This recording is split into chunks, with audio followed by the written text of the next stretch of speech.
haba na ng kwento ko sa inyo.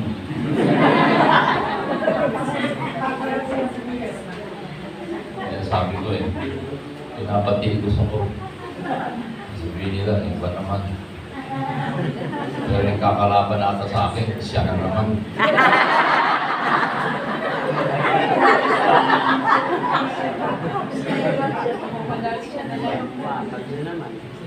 Pero gusto ko ang pasalamat kay Presidente, pasalamat din kay Martin Speaker. You know, the relationship between the Speaker and I, para malaman nyo lang, there are times we do not get along. There are times I disagree. But we always work it out and we come to an agreement. So never sa inyo sa cooperative na you will think na it's okay to disagree.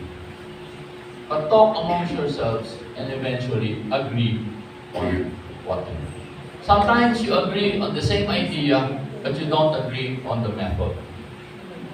Keep discussing, keep talking, and we agree. 15 years ko nakasama si Martin. Nakasunduan ko. Why? Pero madalas, hindi kami nag-aaway. Umaabot kami sa disagreement, pero hindi kami nag-aaway. Because, ang importante sa amin, when we disagree, when I disagree or he disagrees, then different point of views are raised. And then we come to an understanding. Sometimes, pinag-aaralan pa namin, wag muna unahin ito muna gawin natin. Tapos ito, saka natin gawin. Okay? Anong pinag-disagreean namin? Bigyan kita ng isang bagay. Basic things. Sabi ko, sabihin natin sa national government, huwag mo na maglagay ng housing dyan dahil walang tubig. Sinabi ko yun after Yolanda. We have a problem with water there. Sabi naman ni Speaker sa akin at that time, he was the Speaker, he was Congressman, wala tayong magagawa kasi hindi natin kontrolado yung tubig. Kasi nasa NMWD province pa naman yan noong panahon na yun. Pero wag natin pigilan yung housing kasi dadating ang panahon na kukunin natin yung tubig na yan at aayusin natin. See? So this is how it worked out. Sinabi ko, sige, gawin na lang natin yan. Pagkatapos, isa pa. Ang sama-sama ng pagkagawa ng mga bahay na yan. Alam, galit na galit ako. Sinabi ko yan kay Presidente, kay BBM. Binidyo ko pa. Substandard ito lahat. Tapos pagkamot sa ng ulo, sabi niya, alam mo, sa dami-daming pinuntahan ko na iba-ibang probinsya, mabot pa up to Iloilo, up to other places. Alam mo, Tacloban has the nicest housing. Sabi niya sa akin. Kaya pa na minsan, nung nanggaling siya sa Antique, dumating dito, nakasimangot. Ano what happened? Gusto kong batukan talaga yung mga dyan sa LA. Ginawa nila, sama-sama. Tapos nung nakita ito, maganda pala ito. Eh sabi ko sa kanya, ayusin na lang natin. He is now downloading funds for the city to repair many of the houses.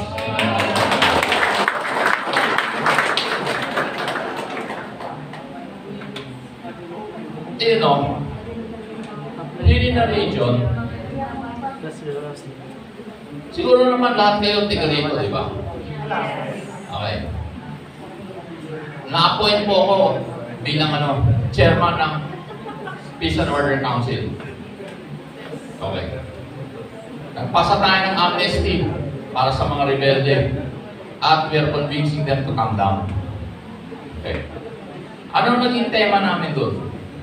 Apektado ang ekonomiya ng Tacloban Kaya tuwing may ginagawa mga kalsada sa labas, nalilipay ako. Why? Tumataas ang income ng Tacloban. Bakit? Accessible na ang Tacloban. Diba? It's accessible. You pass the amnesty. May naririnig pa kayo sa Kibayo? Di ba wala?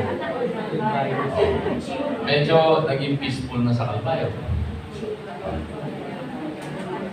Diyan lang. Meron tayong hotspot ngayon ata sa Ormoc. But being Peace and Order Council, this is what we're extending now. And this is my job, to make sure that peace will happen in the region. Pero ito naman sinasabi ko, kaya yun sa Tacloban, peaceful. Pero what good naman is peace if there is no prosperity? Di ba? What comes with prosperity? Hard work? Yes. And cooperation, which is cooperatives.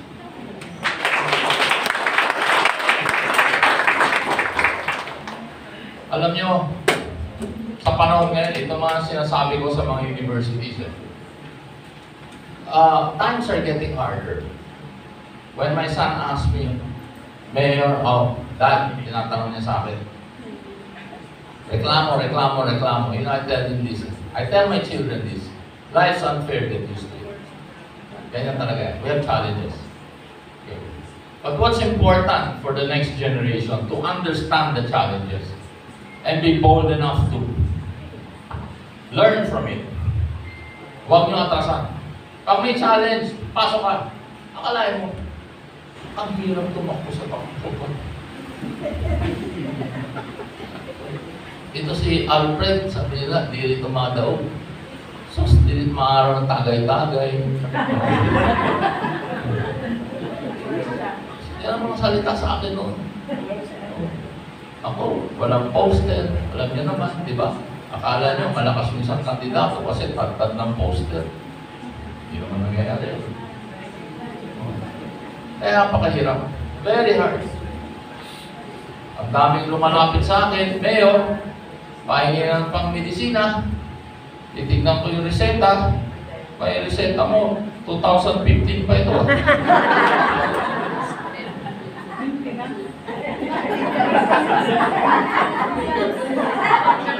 Tapos sasabihin ko, halika.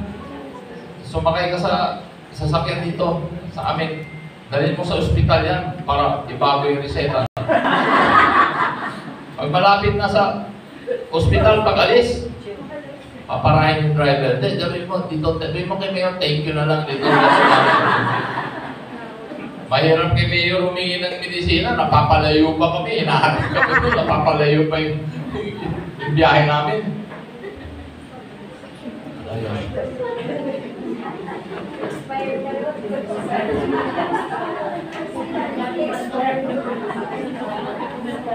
But I am sharing this with all of you because it was really a journey for me. And I'm not perfect. You know, I have many mistakes. But because of your support, you know, what's important, I admit and I work on those mistakes and we move forward.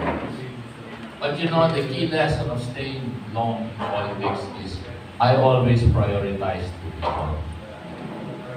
Even after Yolanda, my house was one of the last houses to be fixed. Because I wanted to make sure that everyone now gets on their feet and goes back to their life. You know, so, ito si Wayne, alam naman ni Wayne yan. Alam naman ni Wayne yan. Minsan nakikita ko yun, natutulog na lang sa sako ng bigas. Pinagtutulungan na lang kami dito noon. After Yolanda, iilan-ilan lang kami. Diba?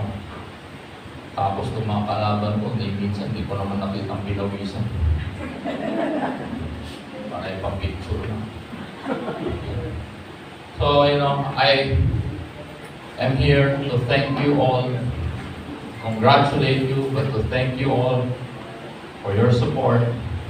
And be rest assured, in spite of all this criticism, all this talk, we are moving forward. I'm continuing to work with government, our government, in ensuring a better system and a more progressive program for our city. Okay? So, maraming salamat for inviting me here. Congratulations to your celebration. Alam niyo itong month celebration nito? Kinokopya niyo lang yung piyesta natin dito. Ayaw lang ata dito sa buong Pilipinas nagse-celebrate ng piyesta isang buwan. Kaya itong may month celebration, cooperative, isang buwan din.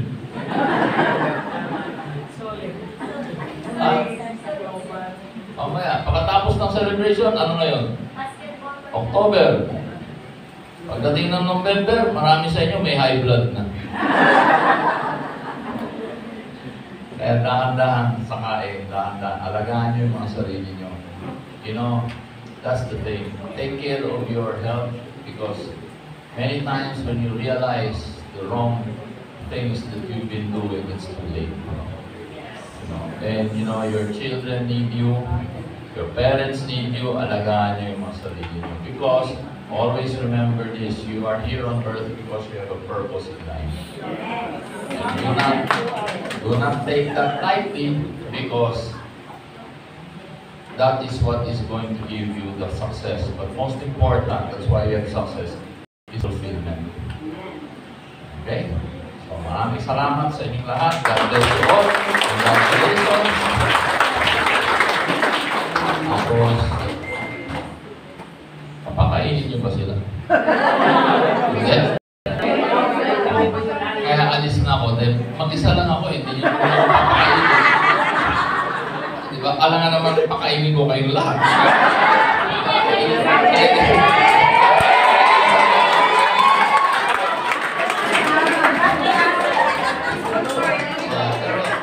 Tinitignan ko naman kayo, kailangan mag-diet kayo. Ito pala, di sandwich dito. Okay, maraming salamat. Thank you. Ladies and gentlemen, our visionary leader, a champion for progress and development, a man of character, our Honorable City Mayor of Tacloban, Honorable Alfred S. Romualdez. Thank you very much, sir, for that inspiring. Salamat po, Mayor. Palakpakan natin ulit ang ating